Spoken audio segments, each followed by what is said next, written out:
Skills of a coach. Communication. Communication is a means of sending or receiving information.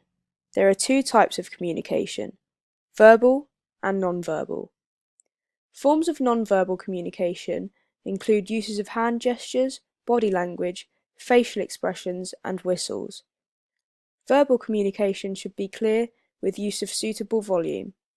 This means articulating your words and ensuring your volume is adjusted to your surroundings and your performer's needs.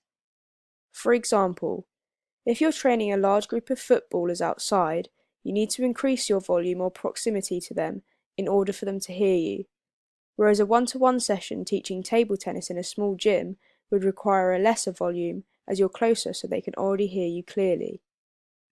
However, when communicating with a performer, the coach must always be careful of what method they choose. This is because some players might not like the same method of communicating as others. For example, some players do not take criticism well. The coach would therefore have to change their approach. This might mean a shot put coach putting two positives either side of a negative when giving feedback to the performer. This is a sort of sugarcoating of the negative so that the performer can feel good about their performance, despite there being some negatives. However, other performers might prefer a coach to get straight to the point and might thrive off of receiving criticism and coming back better from it. The ability and capability of a performer or client must be considered when choosing which form of communication to use. An example of this is when you're coaching someone who has a hearing impairment, which would require you to use a larger volume or use more gestures and signals to communicate. Communication must go back and forth between both the coach and the performer. This means that the performer must also contribute to a discussion, perhaps by asking questions or confirming that they understand what the coach has asked. Communication is usually both concurrent and terminal. This means that communication occurs in the session and after. The terminal communication might be a netball coach sending a text with details of upcoming fixtures, or feedback on their performance in the session. For safeguarding reasons, most coaches who coach children will keep communication with parents instead of the children or teenagers. Some sports also have limitations on communication. An example of this is tennis, where the coach isn't allowed to communicate with the performer, whereas in football, your coach can shout instructions to the team throughout the entire game. Organisation. Organisation involves having a plan or system. This should be coordinated and structured for things to run smoothly. In a coach's circumstance, the coach should always plan and prepare before a session. This could be planning what drills you're going to do in the session, what order you will run things, or what equipment you'll need. For a coach's training session to be successful, they have to organise from the start. This means coming with a predisposed plan that you put into action from the start of the session. For example, a football coach would gather all participants at the beginning of a training session and give them instructions straight away.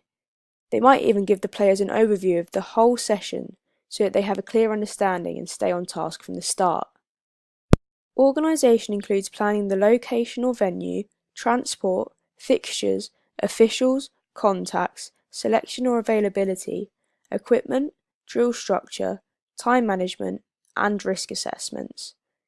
Clearly, coaches have a lot to organise, so they need to remain on top of things to ensure they complete everything they set out to do and to ensure everyone's safety. Planning the transport for different sports comes with different complications. For example, there are more rugby fields in the UK than ice hockey venues. This might make the journey to an ice hockey rink more expensive, as you might have to travel a larger distance to that venue than you would for a rugby pitch. Equipment organisation also varies for different sports. For example, cricket involves a lot more equipment than trampolining. Cricket requires bats, balls, protective clothing, stumps, and more, whereas trampolining only requires a trampoline. However, with this also comes a differing risk of injury. The coach would have a higher risk of injury in trampolining than cricket, as cricket has more protection than trampolining.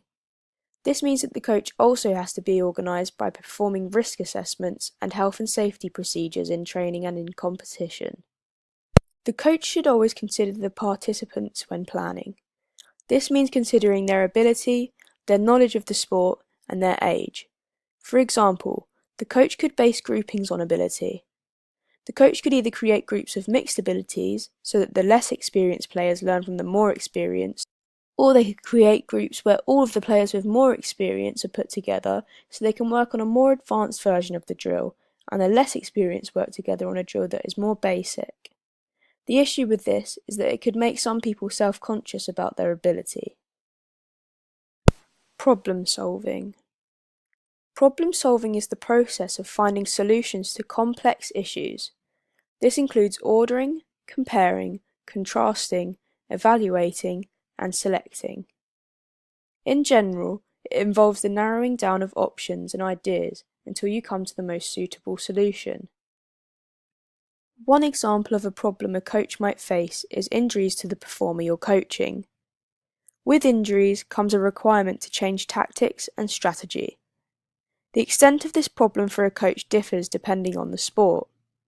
For example, in a team sport such as rugby, you can just make a substitute or change the selection by putting another player in the position where a player is injured.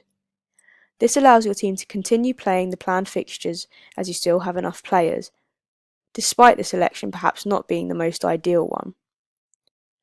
Whereas in an individual sport such as swimming, if your performer is injured badly, they might not be able to compete at certain pre-arranged events, meaning you either have to reschedule for them or they can't compete at all. This might also mean the coach is out of a job for the period of time where the performer is injured and they can't train on an injury. Another problem a coach might face is crucial events in a fixture. For example, if a player receives a red card in football, the coach has to help the manager re-evaluate and adjust their tactics. This might be a change of formation or changing the role of another player. In tennis, however, it is more difficult for a coach to help solve problems in a fixture as they are not allowed to coach their players. Strategy is another problem coaches will face. Different opponents have different strategies which the coach needs to adjust their own team's tactics to face. For example, a hockey coach might discover that their opposing team plans to play a very offensive game against you. The coach would then have to adjust their own strategy to perhaps be more defensive and to practice this in training. The coach should have a good knowledge of opposition strategy in all sports, as most training programs can be adjusted to challenge the opposing tactics. Technical or fitness weaknesses will cause issues for the coach too. It might mean that the coach has to make changes that they didn't plan on making. For example, in a rowing team, if there is one weaker performer in the team, the whole team suffers. The coach needs to choose wisely. These weaknesses need to be focused on in training, so the coach has to then change their training session, perhaps putting them behind schedule. Overall, problem solving is a vital skill for the coach, as a coach faces lots of different problems both on and off the pitch, which they must overcome to be successful.